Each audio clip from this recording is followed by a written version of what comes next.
New York, a town of many trades and trends, a place where the impossible is possible, many ethnic groups living together harmoniously. Out of this melting pot comes a dance trend that is changing the music industry at a rapid rate. No one knows exactly where it began. Some say it started in Florida, others say Chicago, and the true dance locals say it started here in New York City. What is this new music trend? It's called Latin hip-hop, and with its Latin percussions and salsa overtones, has influenced a new wave of Latinos, as well as whites and blacks, to try it and at the same time establish a name in this crazy business we call music.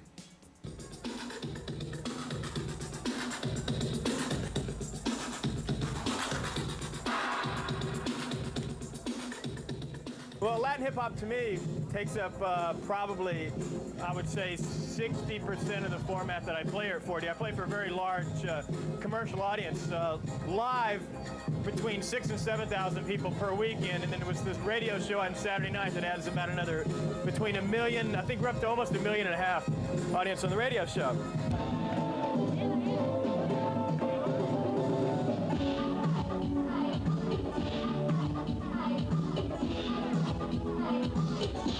I think a lot of this music really came from the Funhouse era. You know, that's where everything really came from in the beginning, you know, where it started. It was that Arthur Baker, John Rovey sound, Chris Barbosa, Mark Liggett, you know, then Jelly Bean, you know, doing all that stuff. Producing all those producers, you know, the music they made was the first, amongst the first Latin hip-hops, you know.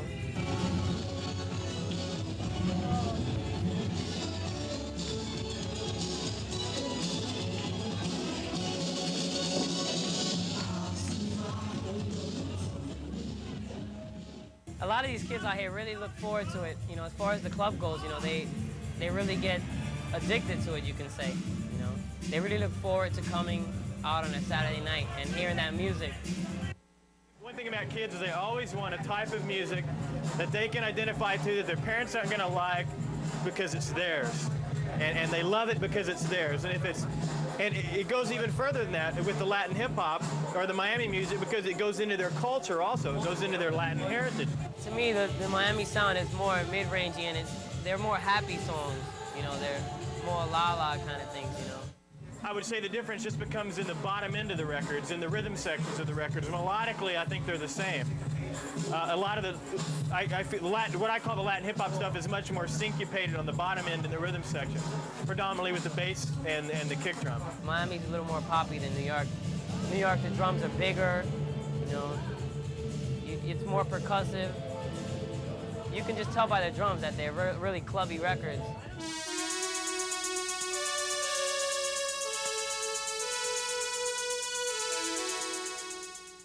The prime economic movement for this music has been the resurgence of dance-oriented or power hot radio formats. Independent record labels like Cutting, Fever, and New York Groove have been able to squeeze a marginal living out of street and DJ consumers long enough to develop distinctive sounds and reputations, but it was tough going for artist, producer, and company owner alike.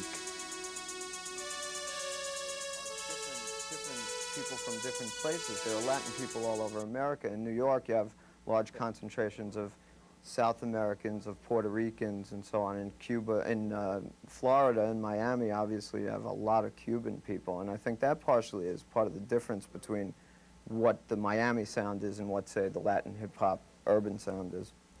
I think that it came about because the Latin people are very involved in dance music, and I think that this is their outlet. This is, as I said, their chance to break into pop music. You know, I read 6 or 7 years ago that the influx of Hispanic Latin people into the country would dramatically affect every marketplace in this country, but especially the music marketplace. There's always great Latin influence in our pop music. The urban Latin hip-hop, what I call New York Latin hip-hop, had a lot of influence on what happened in Miami. And I think what Miami did was mixed it more with straight-ahead disco music from the 70s. And then in a case like Expose, I think they mixed in a lot more rock and roll, you know, with guitars and so on that really isn't a crossover. And I think that they've done a good job at that. On the other hand, I think that there's some great stuff coming out of New York. I mean, I think that that SaFire is a great artist on Cutting. And I think that Cutting's got a lot of great stuff happening. I'm glad it turned out to be Latin hip-hop, at least for this era right now, because it was getting pretty wild with the rap hip-hop scene. They were all dressing the same. They all had the same haircut. They all, you know, the sneakers, this and that. Latin hip-hop is a little more, you know, casual. Freestyle. Do what you want. Wear what you want. Feel the way you want to feel. Do what you want to do. Just don't, you know, harm anybody doing it. The hip-hop music, which started, I think, when people stopped using live musicians and started using machines, the dance music became hip-hop, and I think it led to breakdancing and so on. And that ultimately led to other forms of dance music using machines and so on and so forth. I think that there's a good chance that live musicians will come back before too long.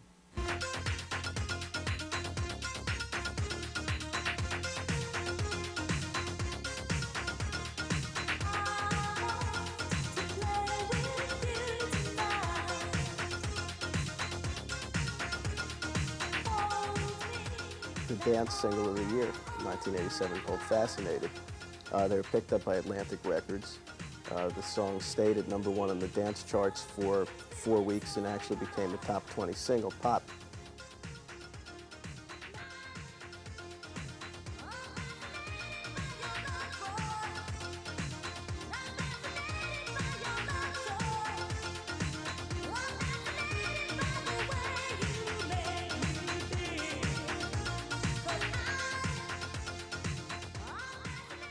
Staying truer to the Latin roots helped the record around the country, which, you know, it's interesting to me. The popular version, you know, was a huge success in Miami, yet the more Latin-influenced version was what turned people on around the country.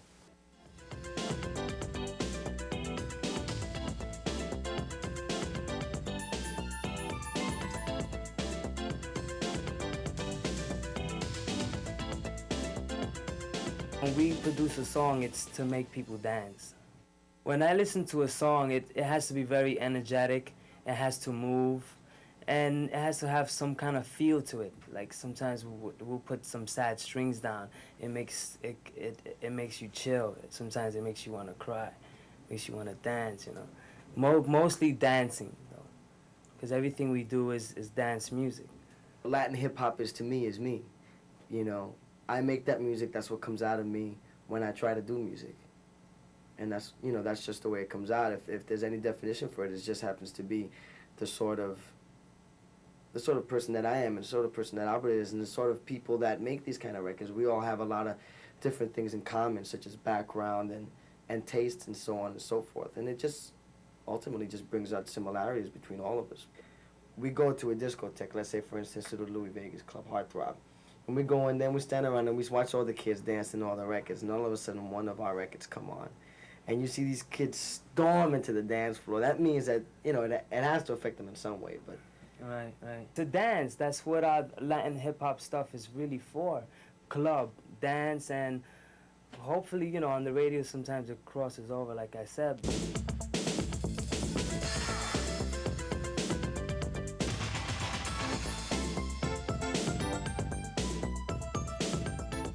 our music is very spontaneous.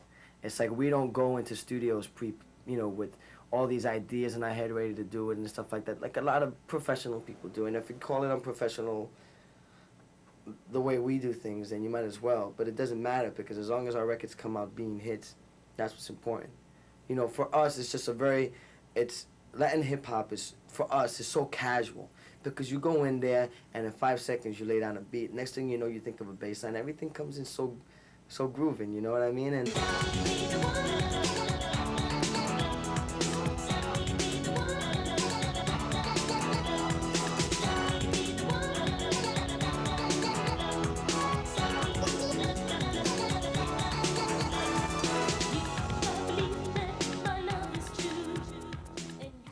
just do music, you know. I just go into the studio. We'd get the drums together, we'll get the beat, whatever, and whatever people describe it out there, you know, that's what they describe it. But to me, I just go into the studio and do music. I really don't have a description for it. I go into the studio and I think about Barbra Streisand, Whitney Houston. I'll think about other artists before, you know, anything else, you know. I'll think about Bon Jovi, Billy Idol, and they have nothing to do with the, you know, Latin hip-hop music. I just blend it in together, you know, whatever. I'll probably go look at Ruben Blades in concert and get his music together, you know, stuff like that. And teens get into it more than adults, you know. They like to, like, go crazy. Adults are more, you know, calm, you know. But teens, they go crazy for you. They really scream when they want to. They don't hide it, you know.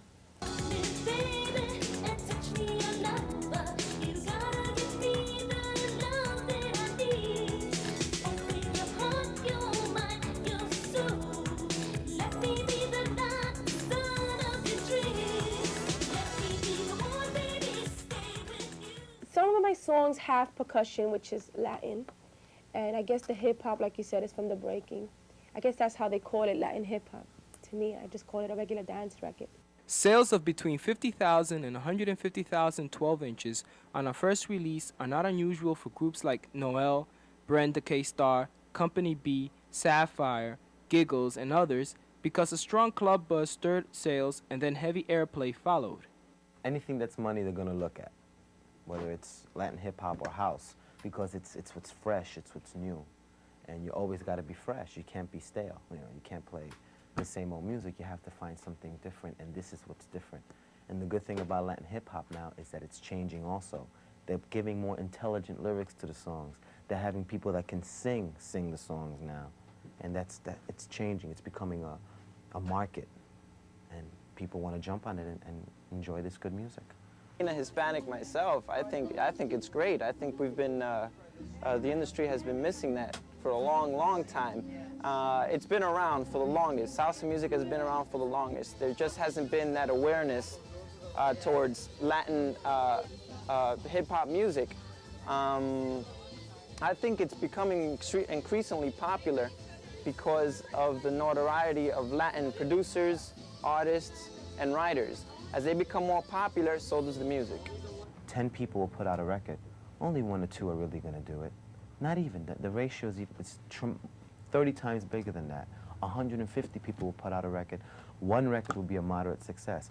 500 people put out a record. 1 record will be a smash. The addition of Hot 103 right now, the radio stations have all the radio stations, such as the top 40 radio stations, Z100 and PLJ, are looking at that the 12-inch market is a market where bucks are to be made. So they're all crossing over. Slowly but surely, they are crossing over. It's a trend. It's always a trend, but look at, I'm going to give you another example. Shannon, again. That was how many years ago? 4 years ago? 5 years ago? A lot of the records sound like that, and that sound is still around. Back then it was a trend, but it has progressed to something else. Everything always starts. Look at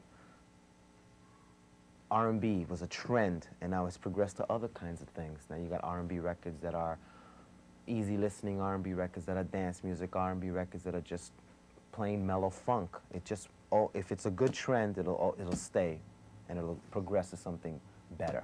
Pump up the volume, pump up the volume, pump up the volume, dance, dance. Most hip-hop people, you know, they're black, you know, and they like that kind of music. Most of the people that like, you know, freestyle, they're Puerto Rican, you know, some of them are white, you know. But I think it does separate, you know, different styles and different peoples and their aspect of seeing that kind of music. Guys, when they used to do breakdancing, they used to do it for the fun of it. So it wasn't really just for gangs, you know, because some girls used to do it too. Just the way we do hip-hop or freestyle or whatever. The way we dance is, it's just a feeling that comes out of you. Yeah. It's not that you create it, it's created inside of you. This self-creativeness is what keeps these young hip-hoppers alive. National figures predict that Hispanics could form over 15% of the American population by the year 2000. For young Latins, the role models are changing. They want to impose their own cultural identity on the country, yet aspire to the success of mainstream stars like Michael Jackson and Madonna. In Los Angeles, Miami, Houston, and New York City, the Latin impact is assuming an importance that is no longer possible to ignore. In the ever-changing dance market, Latin disco is the latest music to fill the dance floors. For young Cubans in Florida, the Mexicans in Texas and California, or the Puerto Ricans and Dominicans in New York music industry.